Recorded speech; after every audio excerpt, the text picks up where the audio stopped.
अस्सलाम वालेकुम नाजरीन, मैं हूं मोहम्मद अजीम और आप देख रहे हैं हमारा यूट्यूब चैनल डेली टेको।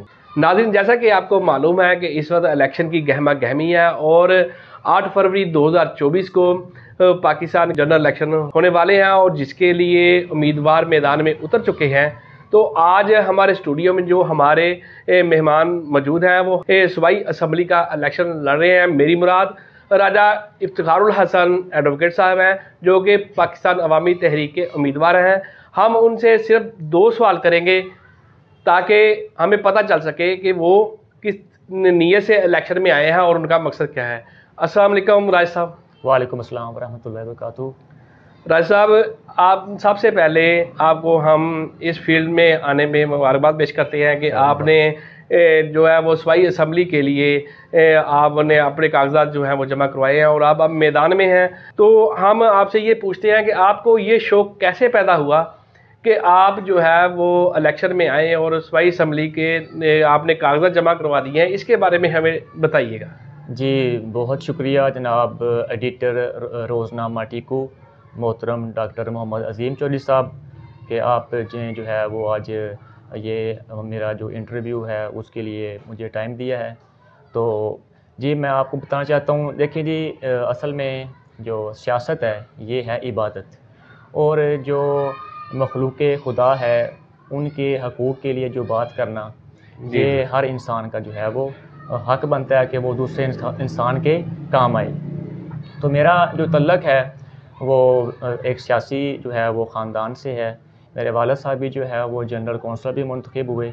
लेकिन जब मैं पाकिस्तान अवामी तहरीक के प्लेटफॉर्म में आया तो हमारे जो कायद हैं डॉक्टर मोहम्मद ताहिर अल क़ादरी, उनके नज़रियात को पढ़कर मुझे मज़ीद जो है वो शौक़ पैदा हुआ कि हम जो अपने हलके की आवाम है और जो इस मुल्क के अंदर आवाम जो मौजूद है उनके हकूक़ के लिए जो है ना वो एक हकीकी जो जमहूरी तब्दीली है वो लेके आएँ। इसलिए जो है वो मुझे ये शौक़ पैदा हुआ है, और ये वैसे भी अम्बिया कराम अलैहिस्सलाम का काम है, और ये अगर हम नहीं करेंगे तो कोई और भी किसी और को करना पड़ जाएगा।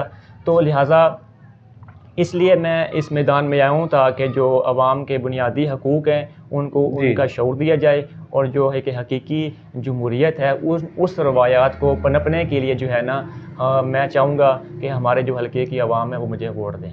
राजा साहब, आपने बड़ी तफसील के साथ हमें बताया कि आप इस मैदान में क्यों आए हैं, लेकिन ये देखें कि लोग जो हैं वो मसलन अक्सर देखें कि हर मजहबी तंजीम जो सियासी प्लेटफार्म रखती है उन्होंने अपने उम्मीदवार जो है वो मैदान में उतारे हुए हैं। इस सूरत हाल में आप कैसे महसूस करते हैं कि लोग जो हैं वो मजहबी वोट देंगे?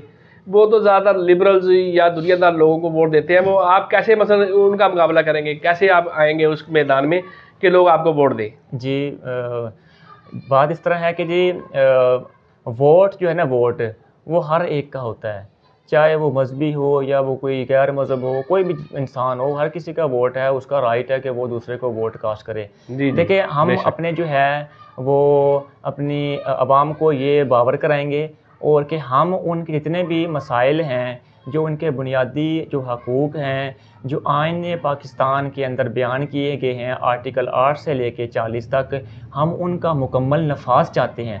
और मैं बतौर एक सियासी वर्कर, मेरे पास जब भी मेरे हलके के लोगों में से कोई मेरे पास आया तो उसका जो भी काम हुआ थाना के अंदर, कचहरी के अंदर, तो मैंने उसके साथ शाना बशाना उसके साथ किया और उनको मैंने रिलीफ़ लेकर दिलवाया है। बाकी जहाँ तक आपने ये बात की है कि मजहबी लोग जो हैं वो उनको वोट देते हैं, या असल में बात ये है कि अल्लामा इकबाल ने क्या खूब फरमाया था, जुदा हो दीन सियासत से तो रह जाती है चंगेज़ी। दीन में अंदर सियासत भी है और मज़हब भी है। तो सियासत का मतलब तो यही है कि जो हकूक़ुल इबाद हैं उनको बतरीक़ा एहसन जो है वो अदा किया जाए, और जो आवाम के हकूक़ हैं उनकी घर की दहलीज़ तक जो है वो बतरीक़ा एहसन पहुँचाए जाएँ।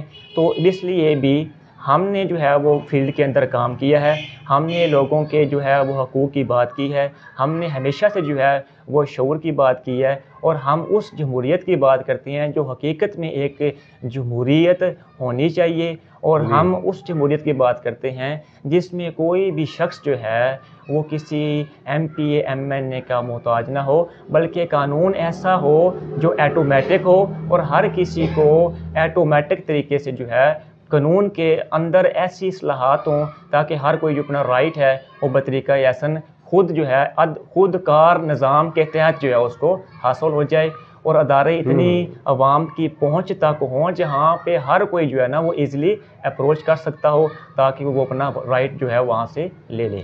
राज साहब, आपने बहुत ज़बरदस्त सवालों के जवाब दिए हैं, आपने बड़ी डिटेल के साथ बता दिया है। नाज़रीन, आप हमारे YouTube चैनल डेली टेकू को सब्सक्राइब कीजिए, लाइक कीजिए, और ताकि आप तक हमारी हर वीडियो का नोटिफिकेशन पहुंच सके। शुक्रिया।